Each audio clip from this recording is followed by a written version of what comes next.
Okay, mga pips, matuto tayong magtagalog ulit sa pakikipag-usap. Importante to sa bawat araw na pakikipag-usap niyo sa mga Pinoy, sa mga Pilipino. Okay? Anong pangalan mo? What's your name? Anong pangalan mo? What's your name? Ikinagagalak kung makilala ka. Ikinagagalak kung makilala ka. Nice to meet you. Kamusta ang araw mo? Kamusta ang araw mo? How was your day?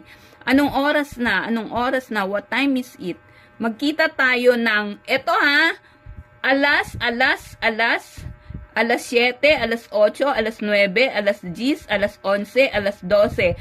Pero kapag 1, 5 at 6, alauna, alas 5, alas 6, yun ang gagamitin nyo ha, walang S.